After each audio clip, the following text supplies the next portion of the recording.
And welcome back to another episode of the Fight Stars podcast. Got another special guest. The show just gets better and better and better. He's coming off a really, really big win. Man would not stop and was relentless in his win and his pursuit to make sure the ref was going to call off the fight.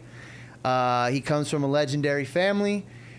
Good friend of mine. We got Shane Mosley Jr. in the house. How are you, man? Yeah, man. Doing great, brother. Thank you for having me on. Of course. I'm so happy you got your family here, beautiful family here, you know, keeping it nice and tight. I just love it because that's something you really showcase as a fighter. Absolutely. Is that bond that you have with your family and keeping it, real close and just showing the world like you have that balance, And I think that's a beautiful thing. And I think sometimes fighters miss that, Yeah. Well, listen, I've been through ups and downs in my career, and my family's always been there for me. Yeah. To pick up the pieces. So, that's why I keep them close. Yeah, I love it, and I love that you show it off to everybody and you make it clear. And even last week, like you had a picture of I think you and your wife were holding hands and praying. Yep. That was beautiful, man. Like I love seeing stuff like that, and you had a really big win. Yeah. And what was so cool about it is, and this is what I love what fighters do is, when they see blood and you strike and you finish it out, sometimes, I've seen fighters, they'll just kind of slow it down and let their opponent get back into it. You were like, no. Yeah. You were relentless in it. Yeah. I knocked him down in the fifth round. I knew he was going to fight back, but I definitely was still on the pursuit of knocking him out. And then when I came back to the corner after the sixth round, my corner was just like, hey, man, get him out of here. I'm like, all right, I got you. I didn't lose focus. I'm letting him burn himself out, I knew about Ballard, tough guy, really, strong-willed, and I knew that when I knocked him down, he was going to fight me back hard. So I wanted him to just burn himself out, and then I was going to catch you. I'm going to catch you. You know what I mean? I'm going to catch up with you. So that's what happened, and I got him out there. I got him out of there in the seventh round. Yeah, it was awesome. And, you've had, a great, year with these last couple of wins and just the rise and everything that you're doing, and you're getting close, man. Yep. You're getting close, right? Right. What's the team saying? Let me know. What's some insight? So for me, either the next fight or the fight after that, I want to be fighting for a world title. Yeah. That's it. Yeah. So whether it be, I fight an eliminator and then fight for the world title, or I fight one of the champions. I would love to fight for the WBA world title, the winner of Erislandy Lara and Danny Garcia.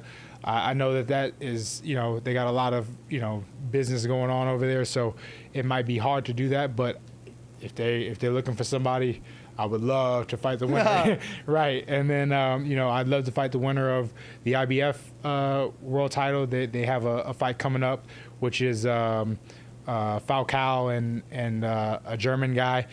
I can't remember his name right now. Right. But yeah, they got a fight. So I would love to fight the winner of that, whichever one makes sense, whichever one we can make possible. So you're staying up, you're paying attention right now. You're just trying to see whatever opportunities open. Exactly. You gotta wait to see what the landscape's looking like. I would love to fight 2 more times this year. Yeah. I know that sounds crazy for a lot of people because I fought already 2 times, but I would love to fight 2 more times this year.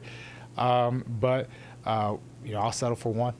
I don't think it's crazy. I like seeing, fighters at least fight 3 or 4 times in the year. You're getting that exposure and you're getting that time. And obviously, once you get the championship belt, it might go down to 2 times a year for the big fights. But, strike while it's hot, right? Of course. Yeah. Absolutely. You have to, man. Yeah, I love that, and I'm excited. And it sounds like you're a real student of the game too. Paying attention to everything that's going on, especially in your division. Yeah, you have to be, man. Otherwise, it'll pass you by, man.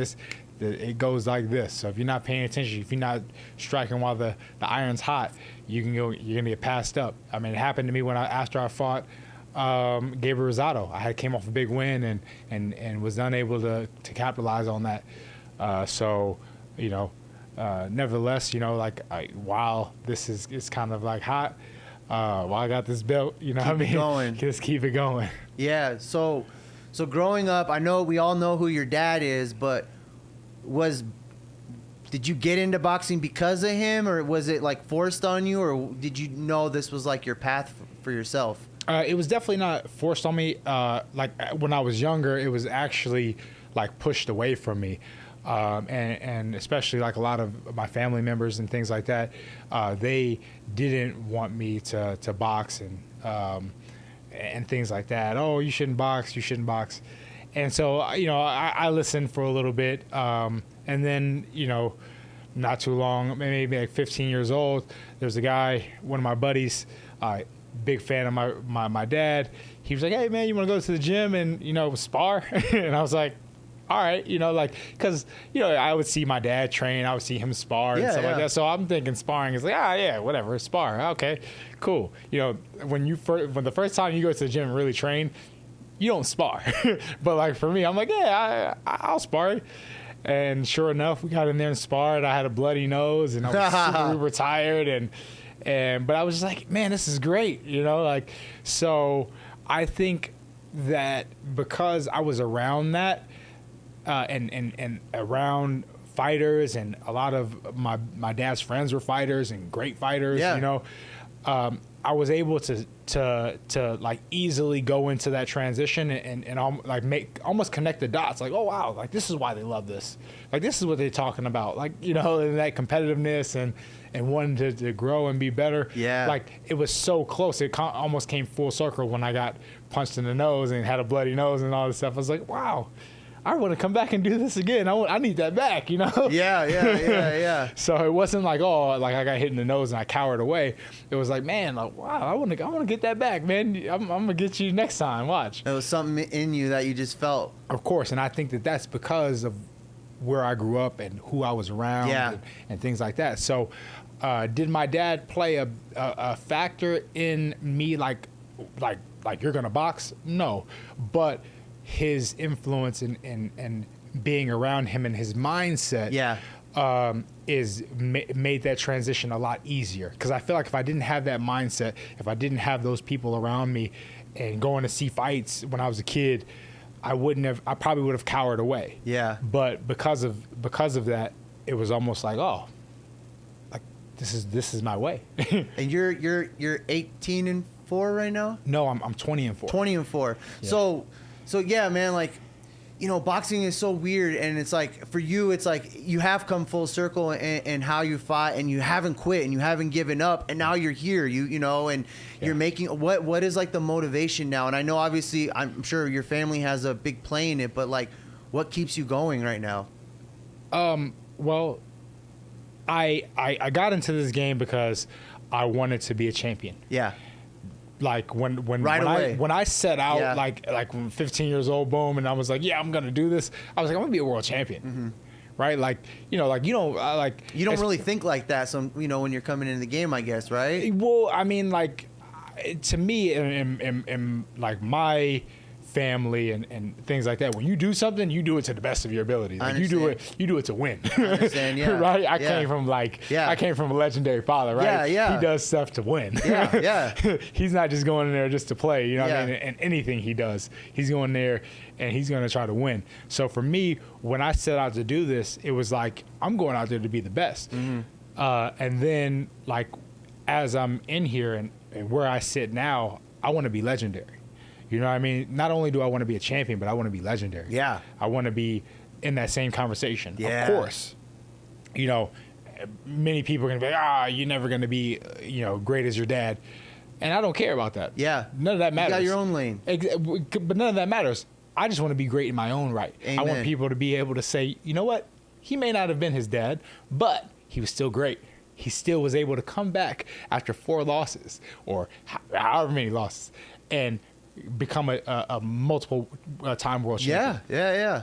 That's great. That is great. No, that is great. And yeah, you are in your own lane. Like, you can't compare yourself. You know, I hang out with the Vargas family all the time, but you can't compare yourself to your pops. You know, you are in your own lane. And either you're going to do something with it or you're not, and you're clearly doing something with it. Yes, I am. And you're making a name for yourself, making the last name proud, but you're doing it in a fashion that is yours. No one could take that from you. Right. And I've seen it, and I think it's great, man. Thank you. And we were just talking about your pops prior. He's training with Jake Paul right now. Yes, he is. Coach Larry Way, you know, Mike Leonardi, all those guys. And I think Yeah. it's cool, the opportunities that are being presented, because you guys and your whole team now are just kind of it's elevating right now and getting the exposure that you guys deserve, man. I just love to see it. I think it's so cool. Yeah, man. I think it's really, really cool that they got that opportunity to work with Jake. I feel like, you know, it only lifts up the chain. 100%. You know what I mean? If these guys are lifting up, it only lifts you up. Yeah. So I think I'm in a good place to lift up myself as well, and then I will help lift up the chain as well. Yeah. How do you have like a work-life balance when it comes to like being present with your family, but knowing like you still have to train every day and make sure that you're at the top level, because you never know when you're going to get the call for your next fight? Like how do you balance that? You know, the truth is the life of any successful person really is there are levels of unbalance, right? Like you have like this part of your life where it's like super unbalanced, and family doesn't get what they deserve, right? Then you'll have those moments where it's the opposite, right? So you got to kind of like manage those seasons, I guess you would say. Yeah. You know what I mean? Like, unfortunately, there's not like days where it's like super balanced. You know what I mean? Like, there might be months where it's not super balanced. Yeah. But you try to compensate where you can and make up the difference. You know, but you have to understand that that's kind of where this journey of success takes you. You know what I mean? Like, you can't tell me that all the NBA players during the season are balanced. It's not going to happen. They're off on the road and stuff like that. There's no way they could see that. And I grew up seeing that as well, right? There was times where my dad was away and I didn't see him or didn't talk to him for, months. Yeah. And then there was times where I saw him all the time. We hung out and we got to talk and we got to play basketball and stuff like that. So, you know, you learn to when you have the time, spend the time. Yeah. And then when you're working on your craft, you got to work on your craft. And hopefully your family understands. Hopefully the people that love you understand. And hopefully you understand.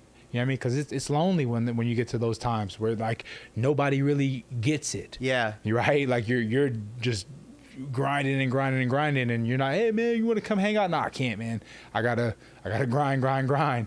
And, you know, oh, man, you know, you've changed, or, you know, all that stuff. And it's like, hey, I get all that, but I got to do this. If you love me, you'll make sure when the time comes that we can meet up. If we can't meet up at that particular time because maybe you're busy, then we'll find another time. And that's what people that love you really do. They let you go and do you and be you, and that's okay. And if I care about you, I'm not going to hold you back. I'm going to push you forward. Hey, go ahead and capture those dreams. I'll be here. That's real. So then right now, since, you know, you just had your fight, so you're just kind of recovering right now? Yes. So we're actually gonna go probably to the mall. Yesterday we went to go kart riding and got to, you know, spend time, get some dinner and things like that. So we definitely right now, this is the time where I'm spending more time with the family and kind of enjoying that and enjoying my family, because I might get a call fairly soon that hey, man, we need to get back in camp. Yeah. And is it important though, while you're doing the recovery, do you still have like light training, or do you do any running? I like to do a little bit of yourself going a little bit. Light training, because I get itchy. You know what I mean? Again, I grew up with a guy who trained literally. My dad trains now. You know what I mean? Like he told me. I saw him benching the other day, some crazy. I was like, what is going on over here? He told me the other day, I'm 165 right now. You know what I mean? I'm like, why? Like, bro, like why? Like you're not getting ready for a fight. Like you like gain some weight, man. Like he just loves training and stuff like that. So I grew up around that and grew up kind of around that addictive personality where you like always like wanting to grow, wanting to get better, you know, and stuff like that, where, you know, that makes a great, fighter. It does make a great fighter. And I'm always curious, because I had Brian Mendoza on a couple of weeks ago, and same thing. It was like he just won the belt, and then a couple of days later he's already back in the gym, just like, I have this itch, I have to keep training, I can't stop. I know what's next for me, you know, and Yeah. that mentality right there is what a winner is. Yeah, and also too, like when you get things like this, right? And I can only imagine like when you get like interim belts and the world title, you now have a target on your back. Yeah. So Facts. so you got to, everybody's gunning for you now. Yeah. You're the target. Yeah. So you gotta make sure that target is moving. I think more so also because of your last name too, Of man. course, of Oh, they course. want to say that I beat course. Mosley, you know, like Of course. So you gotta you have that target on your back, and so you have to continually move forward and progress and get better, or at the very least maintain. You know, so that when the time does come, you're able to grow and you know, fight off these guys that are coming for you. And you know that creates a little bit of an anxiety. Yeah. But healthy anxiety. yeah, and that keeps you just like kind of level headed, Of course, I guess. Yeah, Of course, you know, fear sometimes can be a good thing if you look at it that way. You know what I mean? It technically all is just energy, excitement, fear. It's all the same thing. It's just how you use it. So if you take that fear, that you know, that, oh man, they're gunning for me now, and you turn that into I'm going to train harder. I'm going to be more focused. I'm going to make sure that, you know, that these things get done. Yes, I'm chilling with my family and stuff like that, but I still have my mind like on things I want to work on and get better at and stuff like that. And I'm not going to get too far from the gym. I'm not going to eat too much. I'm not going to go out and party like with all these people, because that's another thing. You know, after you get like wins like this, man, people are, oh, let's go to the club, let's go hang out. You get caught up in all of that. Yeah. And that's how you get, you know, a lot more brain injuries and other injuries like that. If you're maintaining to a certain degree, you're going to be that much more healthy going into the thing. You're not going to have to worry about weight so much. You're not going to have to worry about all of these different things that fighters worry about when they do all of this, you know, hanging out, let's call it. Yeah. When you're in the ring, I'm always curious. Can you hear your coach, your team Yes. yelling at you, especially like when you're, you know, ending the fight, and I'm listening to everybody and everyone's just screaming at you. Can you specifically hear people? Of course. Yeah. Yeah. I mean, if you're listening like to people when you train, like you have like a keen sense for them. Yeah. Like, you know, obviously if they've been talking to you during training camp and during all of your sessions, you're gonna pick up that sound from them. I mean, you know, Floyd Mayweather does it best, man. He's talking to the commentators. You know what I mean? Go a couple and then turn his head. And No, he hit me with that. Yeah. Like, dang, man. And he's still focused. He's still laser focused. So, What do you think of that Gotti, the end of that? That was kind of crazy, huh? I mean, I only saw the highlight of that last part. Yeah. So I didn't really get a chance to see the whole thing, but it looked like he was pretty coherent. So I'm not sure why. They stopped the fight. Yeah, why Bayless, he stopped the fight. Yeah, Bayless stopped the fight. So I mean, I'm not sure. I'm not sure why. Yeah, it was just wild to see that, and then, you know, Floyd runs to the corner and he's just laughing and having a good time. It's crazy like that. Yeah, I don't think that he should have reacted like that. I think that was kind of silly, because, you know, at the end of the day, that's the referee. He's doing his job. Whatever it may be, you can have that conversation later. That to me is impulsive. Yeah. I mean, but maybe it sells the next fight and Yeah. and stuff like that. So maybe he was like, hey, let me find a way to get some more money. You know what I mean? Press is good press, right? Yeah, exactly. Especially nowadays. Growing up, you know, besides your father, did you have any fighters you looked up to or studied or?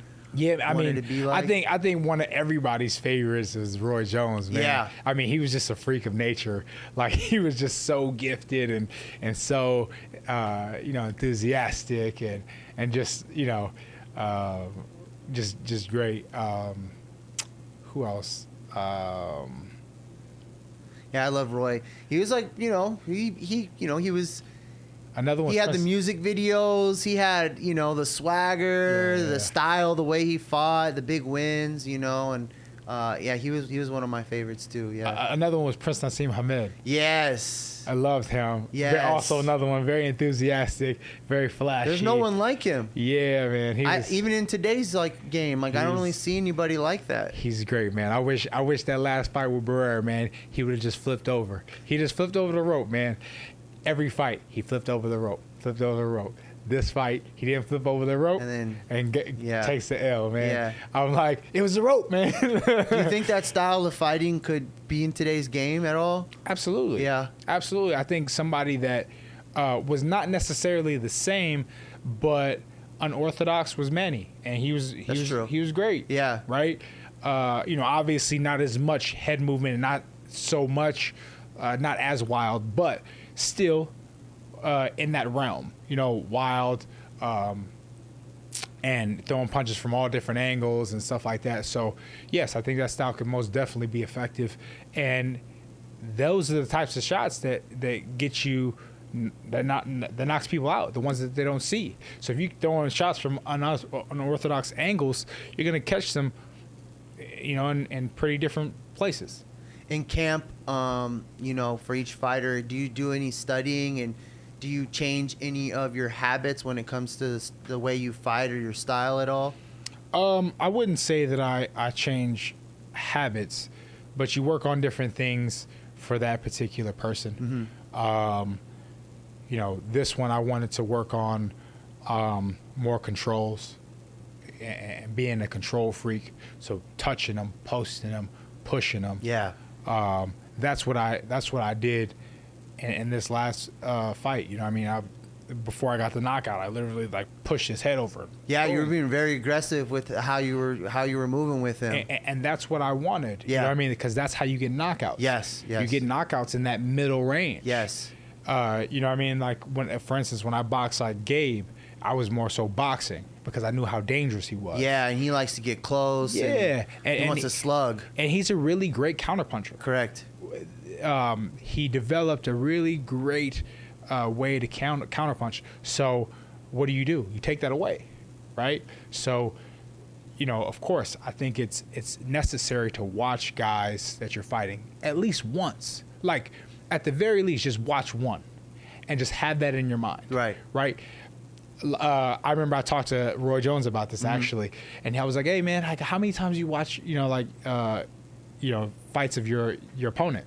And he was like, man, to be honest, I watch them one time. He was like, because if I watch them more than one time, he was like, I'm going to see more things, the things that they do good. So I'm going to scare myself. Got it. If I watch them too many times. Right. Because every single time I'm going to watch what they do good. And then I'm getting more nervous. Yeah, you're going to psych yourself out. So he said I had to watch them one time, and then that was it. He was like, just enough so I knew what they did, and then to keep that fear, but to not overly do it. Yeah. My dad is totally different. My dad is a studier. Yeah. He watches, he'll watch every single day before the gym. Wow. Every single day he'll watch that guy before he goes into the gym. Every single day. And I'm like, that's too much. That's too much. Yeah. I mean, it shows how much confidence he has. For sure. But for me, that's just way too much. I don't want to be watching that dude that much. But I would say that I probably watched the guy about 5 to 10 times. I think that's throughout the camp. Yeah. I feel like that's a sufficient amount. I feel like at the very least you should watch him at least one time. And that's important to also find some sparring partners similar, right? Well, the job of your coach is to be able to do that. Yeah. So I mean, there's some guys that are more involved in picking sparring partners and stuff like that, but really that's the coach's job. Got it. But yes, absolutely. I think for the coach to watch and stuff like that, to be able to have you aware. I know some guys that just will let their coach watch and be like, hey, he's going to tell me exactly what I need to do. I don't even need to watch this guy because my coach is going to tell me exactly what I need to do in order to beat this dude. So I don't even need to, kind of deal with that. That's not necessarily the approach. I got to see him just at least once. You know what I mean? Right. But yeah, I think that's a sufficient amount, like about 5 to 10 times. You watch him, see what some habits are. see what he does good, see what he doesn't do so well, and be able to take advantage of that. And that's why I like to do that. I have to say that I didn't do that before. Like when early in my career, I would never watch guys. I would just be like, all right, I'm just gonna figure it out in there. What changed that though? What made you realize like you really needed to start better levels? Yeah, better levels. Yeah, what I mean. Once you get to a certain level, it's like these guys know what they're doing. Yeah. You know what I mean? Yeah. When you can kind of get away with that, early in your career. Correct. You know what I mean? And stuff like that. But once you get to a certain level, it's like, hey, especially some of the guys that I've fought, they're good. Yeah. And so you gotta, treat them with respect. So, yeah, after you win, it's all respect then, right? Of course. With every guy you fought? Of course, absolutely. This is what we do as a profession, man. Like anything outside of that, you know what I mean, is for the birds, really. Like, and I ain't got time to be fighting nobody if it's not for money. You know what I mean? So, if we already fought and we got paid, why would we need to fight? Strictly business. Yeah, man. We don't need to fight. It's a big win. You just got a big win. You're hungry. What are you eating? What's that post-fight meal like? I think it usually depends. This past fight, right after, I got a steak and shrimp, like a steak and shrimp combo. It's pretty good. Yeah, that was good. But yeah, like I usually like soul food. Hey. I'm Chamorro, so I'll probably be going to Red Rice, which is Guamanian food. Yeah. So yeah, I love stuff like that, like island food. You introduce that to your kids as well? Oh yeah, like they love all kind of food. They're not picky? No. That's awesome. Not at all. They love awesome. all kind of food. Yeah. I always ask fighters that because like sometimes I'll be with them and they'll have like the tiniest stomachs because obviously they've been weight cutting. So they're like, I order all this food and then they're like eat like barely a portion of it, but they all want to just stuff their faces and stuff.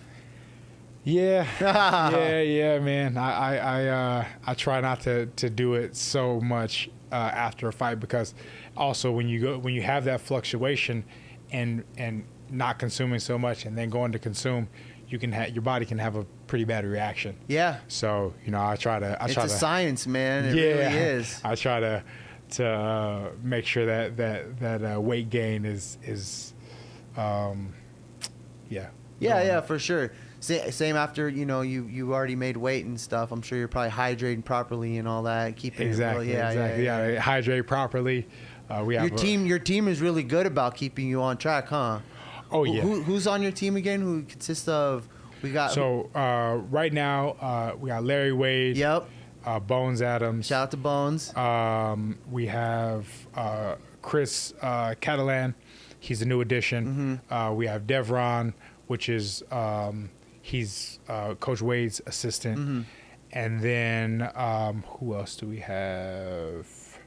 Mike Leonardi. Yeah. Yeah. And that bond with you and Bones, like, how did that come to be? Like, I'm sure you've met him probably at a younger age, right? Yep. And you just been with him for how long? The whole career? Or? No, I haven't been up with him the whole career. So I was actually with a guy named Justin Gamber. Mm-hmm. Then that kind of fell out, mm-hmm. and then I was looking for a coach, and like one of my buddies was training with him, and he was like, "Hey, maybe you should check out Bones, see what he's doing." And I went and trained with him once, and just felt a really close connection. He kind of, to a certain degree, reminded me of my dad a little bit. You know what I mean? He's a champion too. Yeah. He kind of reminded. I got that sense of like that champion, that fighter. So I love that, and it felt like home at that particular time, and I was just like, come on, let's work together, and then we've been rocking together ever since. Yeah, it's a great bond. You have a solid team, man, and shout out to Mike for setting this up too. I'm really happy for him and everything that he's doing. He's a good dude. Yeah. I know he speaks so highly of you and everybody on the team and what's going on, man. And I'm just happy for him because it's a well-deserved promotion and where he's at right now. And, like we were saying, like it just elevates everything that you're doing and the whole team is doing with working with Jake and Most Valuable Promotions and all that, But we're going to get a call soon for the next fight. What's up, man? Man, waiting on it or any day? I'm waiting on it, man. I would love to get something like I said. There's a lot of moving pieces in the middleweight division. For sure. So we can more than likely see something soon once we get more moving pieces settled. Yeah. We can see that, but I'm excited for boxing lately, man. We got some great fights coming up. Crawford or Spence? I'm gonna say Crawford. Yeah. Yeah. He's just what I see from him, and his demeanor, his mindset. I got a chance to hang out with him. We played cards. It was very, very competitive. You know what I mean? I've heard that. He's a very, very competitive dude, but super humble. Like it's not competitive in like a nasty way. He's just like real confident in himself about everything. And I thought it was just really, really cool. But before that, like just the way he fights, the ability to stay within the conflict and kind of be comfortable in that conflict is pretty cool. You know what I mean? So I would say that I probably give him the advantage. Not to say that Earl is not competitive and he's not for sure a dog and doesn't thrive in that conflict. Yes. There's just something that tells me that Crawford will get it that night. But that's why we love fights, man. You're right though. This year has been great. Benavidez, Plant, Garcia, Tank. That was a better fight than I was expecting. Which one? The Plant Benavidez? And Benavidez. I know, right? It was a great fight. And Caleb was really working it for the first 5-6 rounds with that stick and keeping it out. But to think if he would have won one more round, it would have been a draw. That relentless pressure of Benavidez is just so much, man. Yeah, it was a great fight. I was really happy for both guys. They put on a great performance, and it was a better fight than most people expected. Yeah, and then we had Tank Garcia. And then I just came back from the Clarissa Shields fight, which was really cool. I was out there in Detroit to see that. Cool. And she had the whole city turn up for that, which was really cool to see. She's great. No, she is. And it was cool because I've been to a lot of fights, but she really had the women come out for it. Like when she stepped out, all I heard was screams. I didn't hear. She's the GOAT, man. Yeah. It was so cool to see, and I was like, that is big for women's boxing. And then, we got Inoue and Fulton coming up, which is just another great fight, and Spence Crawford. It's like this year has been amazing for fights. Yeah, Katie Taylor, props to her for even trying to go up there and get that. She didn't get that. That's what makes legends, man. You go up there and people get on Canelo for what he does, but he's going up and down, just trying to just fight everybody and achieve greatness and take over. I can't hate on people that try to do new things or try things. Exactly. To lose their win or to maybe potentially lose their belt, but they're trying to do something that no one else has ever done. Yep. That's why I love the sport so much. It's because of those challenges that you guys face, the things that you take, And even last week with Teofimo, he gets no love for the things that he's done. He 2-division world champion. His 2 biggest wins were against Lomachenko and now Josh Taylor, and yet people are still not giving him his flowers for the things that he's done, and he's only 25. It's crazy. It's crazy, man. It's crazy. I just don't understand it sometimes, but I get excited about it because it's this year has been fantastic, and it's just gonna get better and better. It's only gonna get better. I know. But technically speaking, we're gonna have 2 Crawford and Spence fights. Yeah. That rematch is for sure. The rematch is going to happen this year. Yeah. So it's and I just heard, and don't quote me on this, but I saw a rumor it might be Charlo Canelo for September now. Wow. Yeah. So that sounds like that is the one that's going to happen. So that'd be great. That would be great. That's what I'm saying. It's been so good for boxing, and this is the time, man. Especially for you, keep striking while it's hot. Of course. Keep preaching and promoting your family the way you do. Because this is what people need to see. There's life outside the ring as well, and that's so important too. Because they don't see the struggles that you guys face with the road work and the time you're away. They just see you go in the ring and perform, and whether you do good or you do bad, that's the criticism that you'll face, but they don't know anything else that you're doing, that you're trying to provide. And I think that's what's so great about this sport and why I'm such an advocate for it, and I'm always pushing for it. So keep doing what you're doing. I really appreciate you for coming on and taking the time, because I know you're with your family and you guys are going to go have some fun. Shout out to Mike. Thank you for setting this up, man. And stay tuned for the next one. We got Shane Mosley Jr., y'all. Thank you, guys.